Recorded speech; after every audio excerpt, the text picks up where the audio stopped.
मेरे में 10 सेकंड का शॉट। ओ बेटे, ओ बाइक है।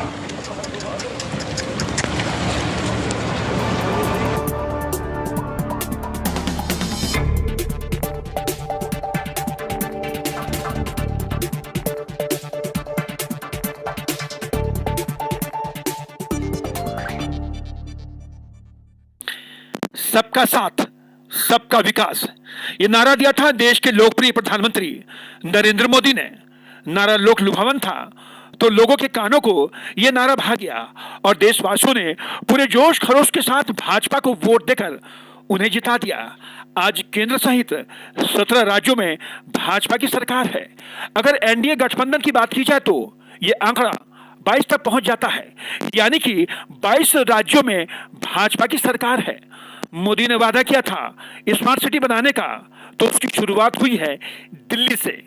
दिल्ली में जब तक आप पार्टी सरकार थी तब तक स्मार्ट सिटी की कोई बात नहीं होती थी, लेकिन आप पार्टी के जाते ही जैसे ही दिल्ली में भाजपा की सरकार बनी तो वैसे ही स्मार्ट सिटी बनाने का काम शुरू हो गया। इसके लिए अवैध निर्माण को तोड़ना शुरू हो चुका है। जहां जहां लोगों ने अवैध निर्माण करके मकान, दुकानें बना रखी हैं, उन्हें एक एक करके जमींदोज किया जा रहा है। दिल्ली के शालीमार बाग इलाके में रविवार को बड़े पैमाने पर तोड़फोड़ की कार्रवाई की गई। यह कार्रवाई कोर्ट के आदेश पर की गई। समय से एक प्रक्रिया चल रही थी और इसका अवार्ड 1980 में हुआ था और 1981 से लैंड का पोजीशन चल रहा था। कुछ पार्ट का हुआ था और कुछ का रह गया था।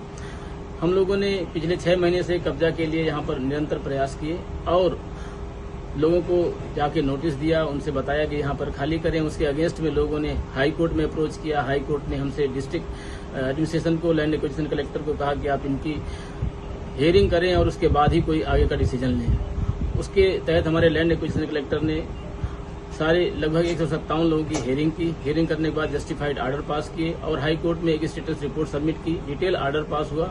ऑनरेबल हाई कोर्ट ने मेरिट के आधार पर उसे डिसाइड किया, जिसे सुप्रीम कोर्ट ने भी उसे मान्यता प्रदान की। उसी कार्यवाही के तहत, क्योंकि ऑनरेबल हाई कोर्ट ने 7 हफ्ते का समय दिया था और यहाँ के अनधिकृत कब्जाधारियों से कहा था कि आप लोग 30 मई तक इसको वैकेट करें। हमने सरकार के अप्रूवल लेकर 3 लाख रुपए एक्स ग्रेसिया एक्स्ट्रा और यहाँ पर जो रहने वाले लोग हैं अगर बेघर हो रहे हैं तो उनके लिए सावदा घेरा में दूषित के मकान देने के लिए एक आर्डर प्रस्तुत किया है और जिन लोगों ने इस योजना का लाभ लेना चाहते हैं वो आगे आकर इसमें भाग ले सकते हैं। प्रशासन की तरफ से यही सबसे निवेदन है कि विकास के क्रम में आगे आएं और 30 मीटर रोड चौड़ा करने के लिए सारे लोग सहयोग करें। ये सबसे बड़ी चीज ये देखी गई कि मानसून के सीजन में जल भराव की समस्या होती है, साथ में एम्बुलेंस यहाँ पर जो है तो अटकती हैं, फायर टेंडर जल्दीबाजी में नहीं निकल पाते हैं और जहाँ पर 16 मीटर रोड नाला होना चाहिए वहाँ 3 मीटर रोड नाला है, जहाँ पर 30 मीटर रोड होना चाहिए वहाँ पर सकरा रोड हो जाता है। चारों तरफ से रोड काफी चौड़ा है, लेकिन यहाँ पर 700 मीटर का स्ट्रेच ऐसा है जहाँ पर बहुत सकरा रोड हो जाता है, जिससे लोगों को आने जाने में परेशानी होती है और विकास के क्रम में धीमी रफ्तार हो जाती है, क्योंकि इस इलाके का काफी ज्यादा डेवलपमेंट होना है। दिल्ली देश की राजधानी है और अगर हम दिल्ली की बात करें तो यहाँ पर भू माफियाओं का पूरा एक गिरोह सक्रिय है, जो खाली पड़ी सरकारी जमीनों पर कब्जा करके पहले वहां झुग्गी झोपड़ी बसा देते हैं और फिर उसके बाद उन झुग्गियों की जगह बड़ी बड़ी बिल्डिंगें, फ्लैट्स और मकान तक बना दिए जाते हैं। इतना ही नहीं, उन बिल्डिंगों में बने मकानों को लाखों रुपए में बेच भी दिया जाता है। उन भू माफियाओं के साथ स्थानीय नेताओं और दिल्ली पुलिस की मिली भगत तक होती है। इतना ही नहीं, पुलिस की मदद से उन बस्तियों में कई गैर कानूनी काम भी होते हैं। दिल्ली में अब अवैध निर्माणों पर हथौड़ा चलना शुरू हो चुका है। दिल्ली में अधिकांश सरकारी जमीनों पर भू माफियाओं ने कब्जा जमा रखा है, जिसे अब एक एक करके छुड़ाया जा रहा है।